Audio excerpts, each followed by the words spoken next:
আর আজ সুপ্রিম কোর্টে যা হলো সেটা এবার আপনাদেরকে তুলে ধরবো, কারণ মুখ্যমন্ত্রী মমতা বন্দ্যোপাধ্যায় বাংলার মানুষের হয়ে আজকে সওয়াল করেছেন, যেখানে একাধিক বিষয় তিনি উত্থাপন করেছেন। লজিক্যাল ডিসক্রিপেন্সির কথা তিনি বলেছেন, যার মাধ্যমে আসলে না মানুষের নাম বাদ দেওয়ার চক্রান্ত হচ্ছে, এবং একই সঙ্গে মাইক্রো অবজারভার প্রসঙ্গেও কিন্তু মমতা বন্দ্যোপাধ্যায় তার যে অভিযোগ সেটা তিনি সওয়াল করেছেন। আজকে এসআইআর শুনানিতে আপাতত রাজ্যের স্বস্তি, কারণ কমিশন সহ সমস্ত পক্ষকে নোটিশ সুপ্রিম কোর্টের, এবং সুপ্রিম কোর্টে যেটা পর্যবেক্ষণ, রাজ্য সহযোগিতা করলে মাইক্রো অবজারভারের প্রয়োজন নেই যদি রাজ্যের নির্দিষ্ট কিছু কর্মী নিয়োগ করা যায় যারা পদবি সম্পর্কে জানে, তাহলে সমস্যার সমাধান দ্রুত হবে, এমনই পর্যবেক্ষণ প্রধান বিচারপতির। এদিন এসআইআর বিরোধিতায় সুপ্রিম কোর্টে যে সওয়াল করেছেন মুখ্যমন্ত্রী মমতা বন্দ্যোপাধ্যায়, তার মধ্যে উল্লেখযোগ্য তিনি উল্লেখ করছেন যে এটাই মানুষকে আসলে বুলডোজ করছে তারা, এবং কমিশনকে সমস্ত তথ্য দেওয়া হয়েছে কিন্তু কোনো উত্তর পাননি। কমিশনকে ইতিমধ্যে 6টি চিঠি দেওয়া হয়েছিল, তার জবাব তিনি পাননি। আজ এই কথা উল্লেখ করেছেন মমতা বন্দ্যোপাধ্যায়। কমিশনের চাপে বিএলও আত্মহত্যা করছেন, শুনানিতে সওয়াল করেছেন এভাবে আজ মমতা বন্দ্যোপাধ্যায়।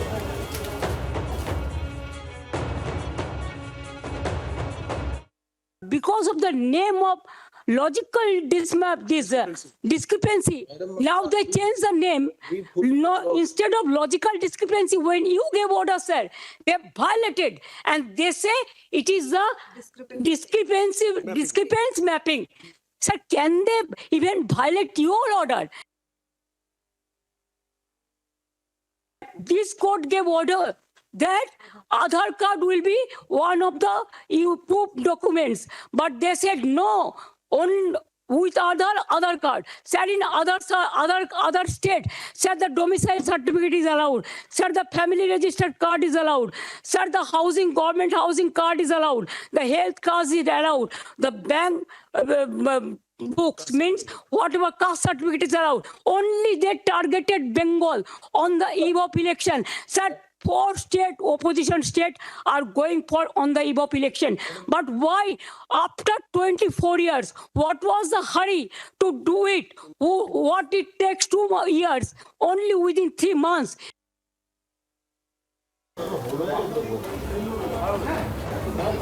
আজ মমতা বন্দ্যোপাধ্যায় যে সওয়ালগুলো করেছেন, উল্লেখ করেছেন তিনি 6টি চিঠি পাঠিয়েছেন, সমস্ত তথ্য সেখানে তিনি দিয়েছেন, যা যা বিষয় তার কোয়ারি ছিল সেগুলো তিনি উল্লেখ করেছেন, কিন্তু কোনোটারই তিনি উত্তর পাননি। ভোটের আগে বাংলাকে টার্গেট করা হচ্ছে, এবং খুব কম সময়ের মধ্যে এসআইআর করার যে চক্রান্ত, তাতে অনেক কিছু ভুল হচ্ছে, পদ্ধতিগত বেশ কিছু ভুল হচ্ছে, এই অভিযোগ করেছেন আজ মমতা বন্দ্যোপাধ্যায়।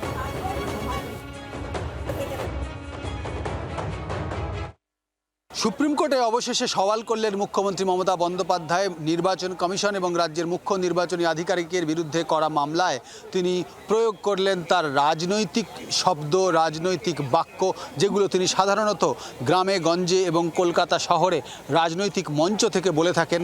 একেবারেই বুলডোজ করা হচ্ছে মানুষের অধিকার, এবং শুধু তাই নয়, নির্বাচন কমিশনকে বললেন হোয়াটসঅ্যাপ কমিশন, এবং সুপ্রিম কোর্টের কাছে আবেদন জানালেন মানুষের অধিকার বাঁচান।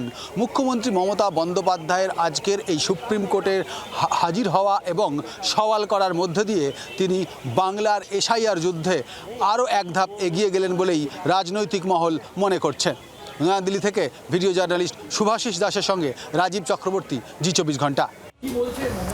সুপ্রিম কোর্টে আজ মমতা বন্দ্যোপাধ্যায় আইনজীবীদের সঙ্গে একেবারে প্রথম সারিতে থেকে সওয়াল তিনি করেছেন। আজ এই সওয়াল জবাব পর্বের পর তার সঙ্গে যেমন কল্যাণ বন্দ্যোপাধ্যায় ছিলেন, কল্যাণ বন্দ্যোপাধ্যায় আজকে বাইরে বেরিয়ে এসে ঠিক কি বলেছেন, তার কি বক্তব্য ছিল? মমতা বন্দ্যোপাধ্যায় বাংলার মানুষের জন্য যে দাবি করে এসেছিলেন, সেই দাবির আজকে কিছুটা অনেকটাই গ্রহণযোগ্যতা পেয়েছে সুপ্রিম কোর্টের কাছে। সোমবার দিন আবার মামলা হবে, আরও টাইম বাড়ানোর দরকার আছে। ছোটোখাটো মিস্টেকগুলোকে গ্রহণযোগ্যতার মধ্যে রাখবে না, শুধু দেখার দরকার কোর্টের যারা ডেথ তাদের নাম বাদ যাক, কিন্তু যারা ভোটার রয়েছে সেই ভোটারদের কোনো রকম মিসম্যাচের কারণে সেই ভোটাররা যেন বাদ না যায়, এটা একটা মৌখিক অবজারভেশন করেছে।